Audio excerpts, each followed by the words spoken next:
Hey there, Delilah, what's it like in New York City? I'm 1,000 miles away, but girl, tonight you look so pretty, yes you do.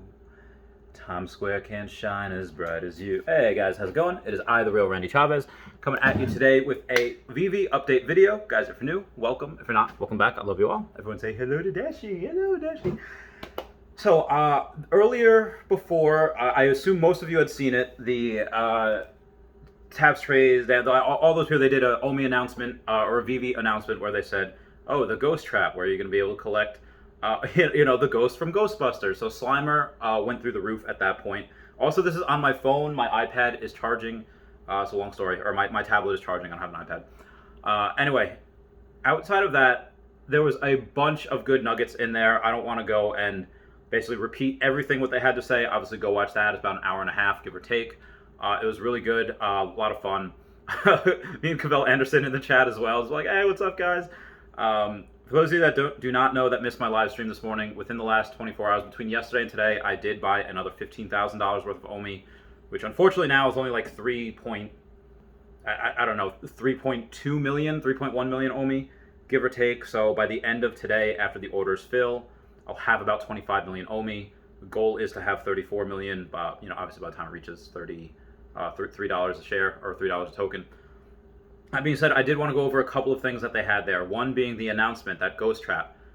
When one thing happens, again, something like this happens, and then you say, okay, well, what can this do? How can this interact with other pieces?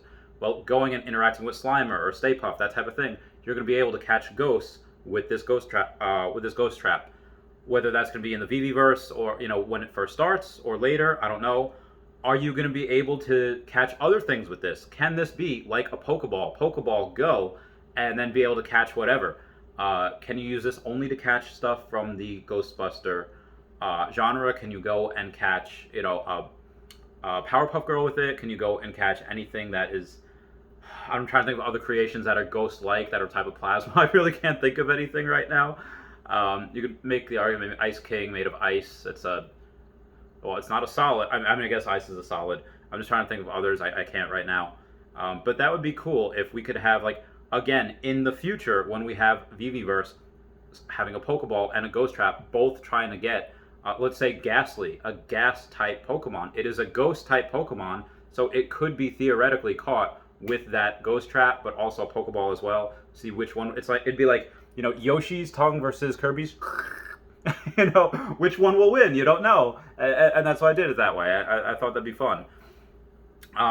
Outside of that, I think it was Taps Trades or Dan. One of them said that they don't, and I've mentioned this before, but they don't see this with the Terra Virtua collecting. And I've just YouTubed real quick Terra Virtua news. People haven't been making videos about that. So there's no, the same way that British guy Dorkslayer said, hey, there's no other, kind of metaverse the same as E2, as Earth 2, in their Telegram group or in their Discord. Earth 2 is kind of the hottest. Whereas with this, they don't actually see, nobody, including myself, sees anybody else, any other company that has these types of things. And what I kind of related to is Tesla.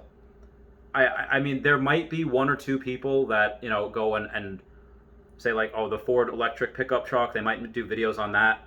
But you have people like, Tesla Daily Podcast for Tesla. You have Solving the Money Problem with Stephen Mark Ryan. You have Hyperchange with Gal. You have so many different YouTubers that make content every single day, or at least every other day, multiple times a week.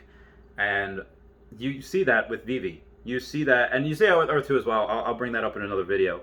But the genius of this, and this recent pump that we have, the recent pump that we had up to 0.00485, and then it went down to 0.0036.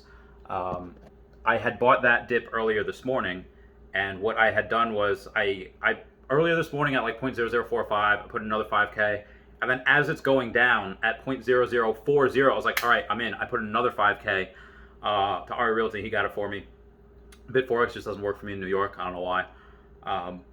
But this is a Tesla type of, I don't want to say cult, but it is a cult, almost a religious thing. Everyone here, as we were at a penny and I bought in at 0.007 and bought all the way down to 0.0015, we shuck out a lot of the loose hands, a lot of those paper hands, and we just grew. We grew during that time because we know we're attached to an amazing product, amazing project, and there's different strategies on trading and buying and holding. I'm just a buyer and holder. That's just what I do. Do I miss out on a lot of opportunity? Yes, I do. I miss out on a lot of opportunity buying up here, selling down, selling up here, buying down. People do that for a living, and I just don't do that. I don't have enough experience in that. I don't feel comfortable doing that. I don't care where it is. I'm still going to buy as soon as I have money. As soon as I have money, I buy. And like I said, my only regret, if you watched my stream last week, my regrets about Earth 2 and OMI is that I have not bought more. That is my only regret. Is like last week at 0.0021. I don't know if it'll ever get down there again. I hope it does, so I can buy more down that price. And as soon as it does, I'm going all in. But again, I don't have that much more money to go all in. I've bought a lot, over the past week. So I've put in over $60,000 into it. I have over $100,000 into OMI right now. So it's, even though I only put $65,000 in, I have over 100 grand worth of OMI. So I am in the black with that. Many other people are as well. A lot of people that dollar cost average, regardless of where they started, they dollar cost average around the earlier. And this is not financial advice, not a financial advisor. But if we do happen to go into a bear market, which I don't think we will, but if we do, and you see this at the time, let's say it's 5 cents and it goes down to a penny. Well, it's already been to 5 cents, so that you might as well just buy it at a penny at that point. At least that's what I'll do, because then you have, okay, well, you take an 80% haircut, then guess what? You have 5x growth, over the next 2 years. Pretty heckin' good, in my opinion. Now, at that time, will there be other things? Sure. Again, I don't know when the bear market is, when it'll happen. A lot of people say it's Q4. I personally believe that because the Bitcoin ETF should be approved by October, we should be in a super cycle, and we should just keep going. Obviously, that being said, we will have another bear cycle at some point. These things are cyclical. It happens in the market. It happens with stocks. It happens in crypto. Crypto is not immune. Like Bitcoin, the biggest crypto, is very prone to market manipulation. Like Elon Musk sends a tweet. Like nothing happens with Bitcoin. He sends a tweet and then saying that we're not going to accept Bitcoin, going down. How many people are actually paying for Teslas with Bitcoin? But it goes down because of that. So again, you have MSNBC, CNBC, and all these other banks like trying to drive down the price, and people are leaving Bitcoin, going back to gold. No, they're heckin' not. That's ridiculous. Anyone that has a good understanding of Bitcoin will take that over gold any day. I mean, it's very, very hard to carry gold. You can't pay for things in gold. In El Salvador, you can pay for a lot of things in Bitcoin. Cannot do that in gold. And I think as the OMI coin gets more utility, we're going to see this moon. I don't know when. Probably after San Diego Comic-Con. I'm buying everything I'm buying before San Diego Comic-Con. So I have like 2 weeks left. Because after that, I think we're going to moon. There's some arguments that say, hey, people are buying now, so they buy the rumor, sell the news. They sell the news at San Diego Comic-Con, and then it takes a huge dip. Maybe that happens as well. I don't know. All I know is I am buying right now just in case, and I'm buying right now knowing that it could go back down to 0.0025, and missed out on an opportunity. But again, that's just me. That's just what I'm doing. I love you guys. Please comment, like, and subscribe. Comments are good for the YouTube algorithm. Everyone say bye-bye to Dashi. Bye-bye, Dashi. I love you. Goodbye. Meow, meow, meow, meow, meow.